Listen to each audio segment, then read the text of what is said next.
James Walker, société créée il y a plus de 125 ans par M. James Walker, ingénieur écossais. C'est un groupe qui maintenant est reconnu dans l'étanchéité industrielle, avec plus de 1400 personnes dans le monde, implanté dans 50 pays.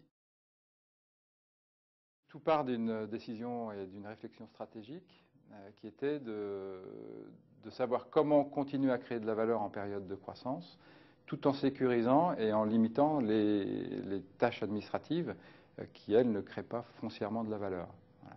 Rapidement, on s'est posé cette question, que faire de la paye et est-ce qu'il faut la conserver en interne?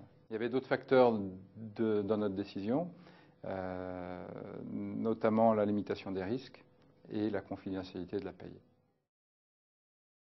Il y a eu deux freins principaux. D'abord, faire accepter à la personne qui s'occupait de la paye qu'elle allait changer de fonction, qu'elle allait se rediriger vers le credit management.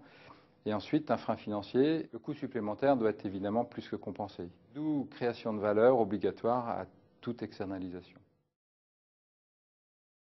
La raison principale du choix d'ADP dans notre décision a été principalement le kiosque RH. C'est vrai que c'est un outil qui permet d'apporter une vraie solution et une vraie valeur ajoutée à la fonction RH pour l'ensemble de l'entreprise et notamment pour les salariés qui ont la possibilité là d'avoir un accès à leurs congés et de poser leurs absences directement dans un outil informatique.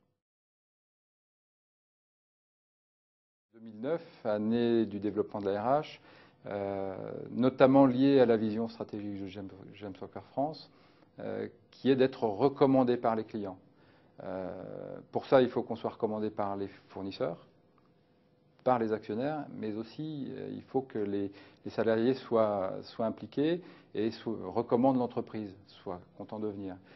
On avait quelques carences, on manquait de structuration au niveau RH, et c'est vrai que l'offre Decidium d'ADP nous a permis de structurer cette partie-là et d'offrir aux salariés, notamment dans le cadre des entretiens et de la formation, un outil qui nous permet maintenant de répondre à un vrai besoin des salariés.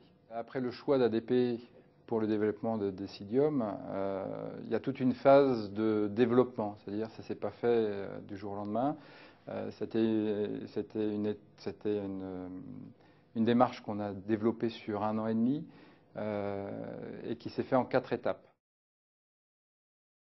Donc les bénéfices. Déjà, on a répondu à une attente des salariés au niveau des entretiens annuels. Plus de 90% des salariés ont fait leurs entretiens, ce n'était pas le cas avant. On a pu relancer, on a pu analyser leurs demandes. Au niveau des formations, on a eu plus de 120 demandes de formation. Bon, sur une entreprise de 63 personnes, c'est quand même assez important. Chacun a eu sa réponse. Au niveau du management, on a senti aussi une vraie responsabilisation des managers qui, eux aussi, ont pris leur part de responsabilité dans ces entretiens. Et enfin, au niveau de la direction, un vrai pilotage de la fonction RH, puisque toute la fonction était sous contrôle. Donc en conclusion, l'ensemble des démarches qui ont été faites dans la fonction RH nous ont permis d'améliorer le climat social. Et ADP, dans ce sens, nous a aidé à structurer cette fonction RH qui était compliquée pour nous à gérer avant. Avec ADP, on a trouvé l'outil et le partenaire qui nous ont permis de développer notre politique RH.